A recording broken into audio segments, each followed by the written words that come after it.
Oh dear, seem to have dropped the old. It's me again. Right, second and final part of my series on match fishing thoughts. Now, what I'm going to do today, it's going to be a shorter one, I think, because I just went on and on yesterday, aimlessly, about this, that and the other. Just going to do a quick one on commercials now, on what I've learned over the last couple of years on fishing pellet, hard pellet particularly, and had a bit of success at Ivy House Lakes last summer. There's a couple of strip lakes, Kingfisher Lake was one of them, where the owner has stocked a lot of small carp, sort of £1.5 to £2 fish, loads of them actually, and you can catch them down the middle. There's about 14 to 16 metres wide. You can catch them down the middle, but the most guaranteed place to catch them, if there is a guaranteed place to catch fish, is over on the far bank.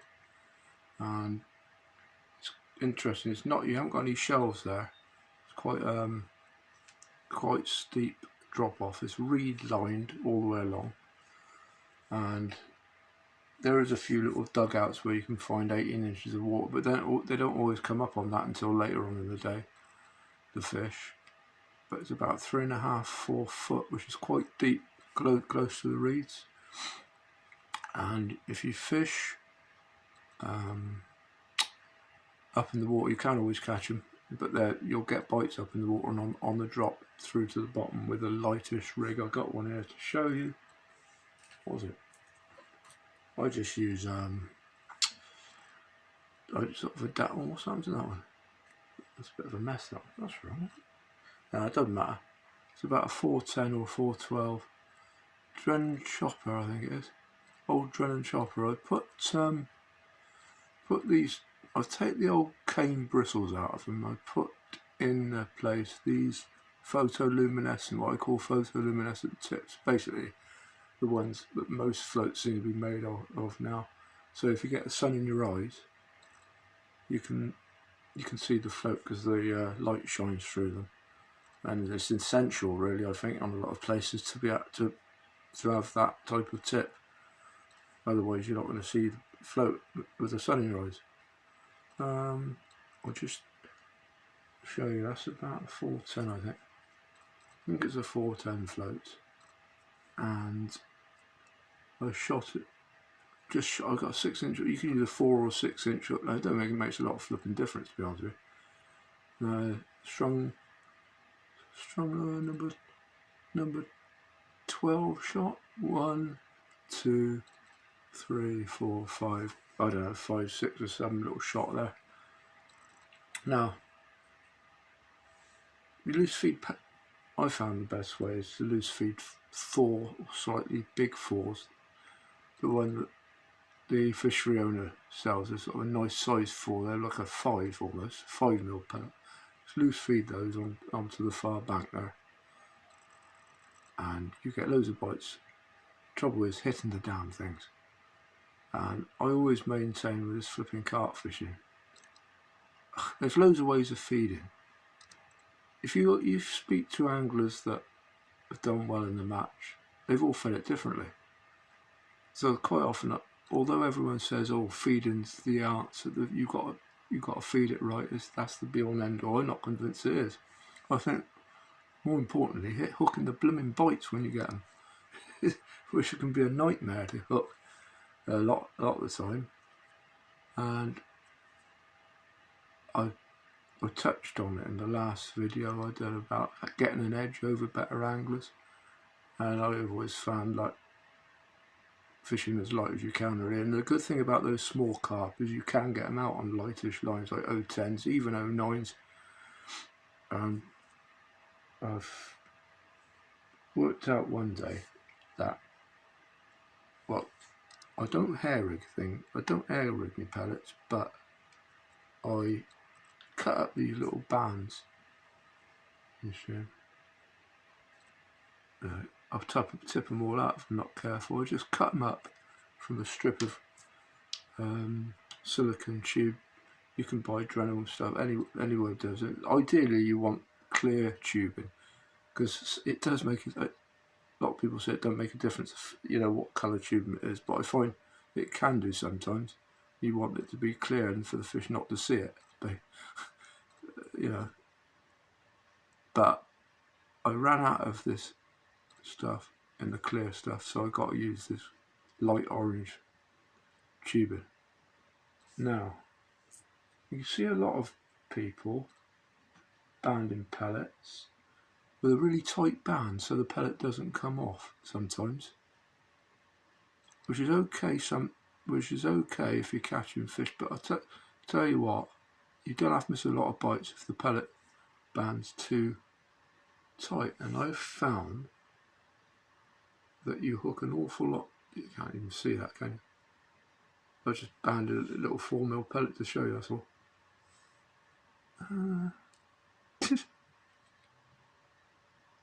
And you've got a little bit of a play on, obviously the looser the band, the more hingeability, if you like, that you've got there. It's not actually pulling tight to the hook, and I find that makes a massive difference to the fish you hook and the fish you land. Because I've used to use a tightish band and used to pull out an awful lot of fish. And I think what's happening is the fish are taking it and the pellet's not coming away from the hook, and there's an impedance there with the hook hold because the pellet's still stuck on the flipping hook.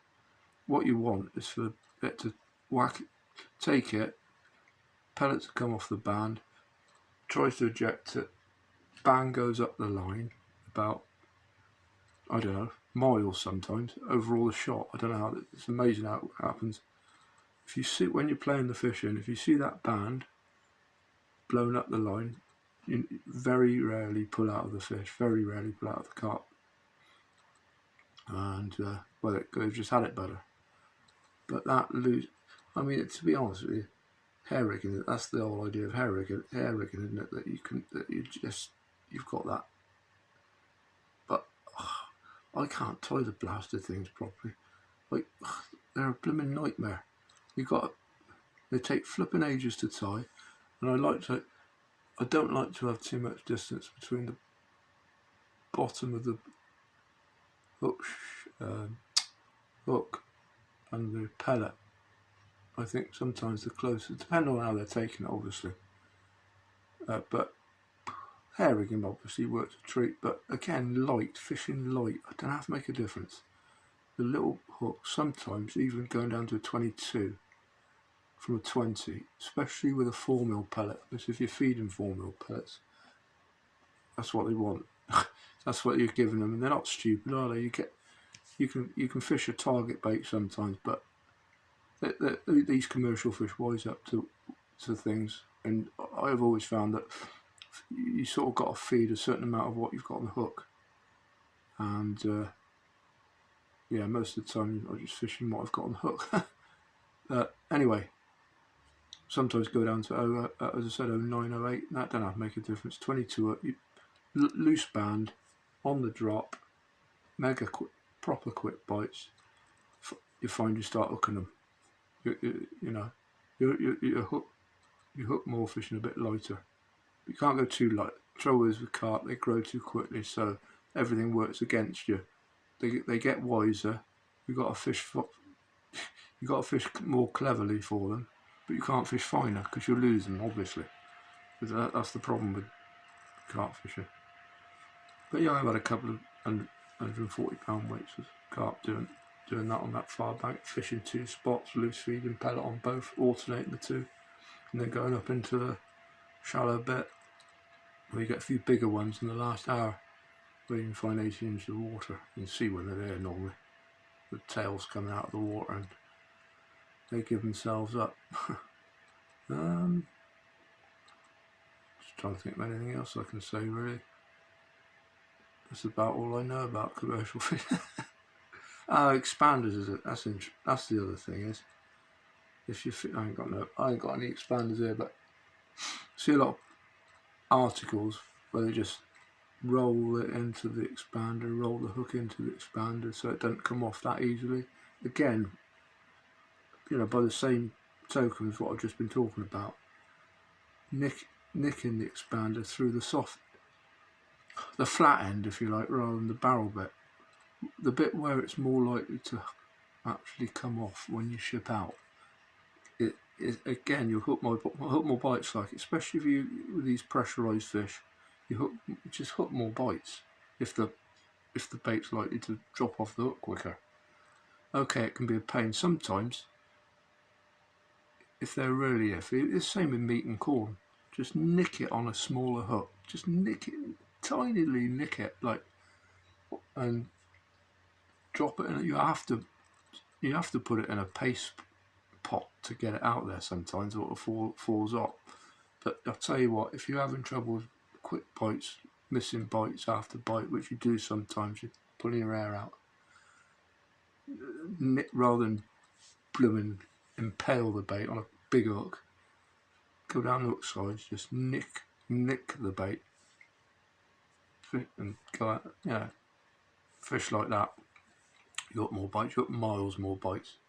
You've got to remember, in the water, once the bait's in the water, it just won't come off nearly so easily.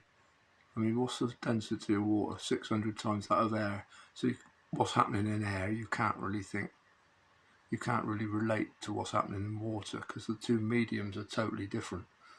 A good example of that is with paste. A few years ago, Ivy House paste fishing was blooming mustard. It was working a treat for the bream and the carp, and I was with old Chris Telling one day, local lad, who was winning loads on the paste, and we stayed on afterwards, and I said to him, just try and see what happens. He was using this real sloppy paste, like proper sloppy, ridiculously sloppy. You couldn't hold it up, it would just drop off.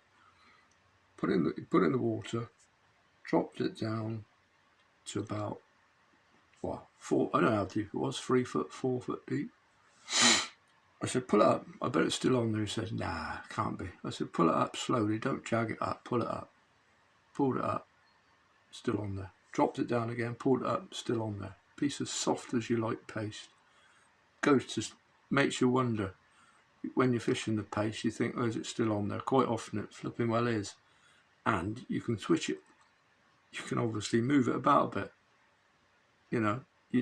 I used to be frightened and moving it because it would come off, but it doesn't, because the water holds it on to the hook. It's the pressure of the water, and that's why that softer paste is so deadly, because the hook will pull through, and it also is an hell of a trapper, isn't it? Obviously. So, that's about it really. So, I suppose there's loads of flipping things I can think about and have a little chat about, but can't be bothered now really. But anyway, that'll do, I think. So it's been interesting. It's passed a bit my time, and there you go. Anyway, see you next time, and this one's for old Rosie, because he likes this band. Bye. What am I doing? Hold on. Oh yeah, bye. Technical stuff, this mine. Yeah.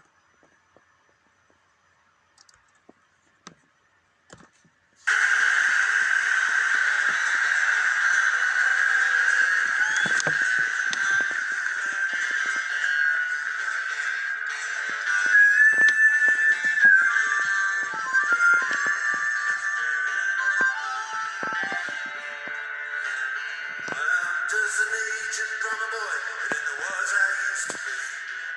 Called a tune to many a torture scene. And they say I'm a war criminal, and I'm fading away. Father, please hear my confession.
The sister gave me the...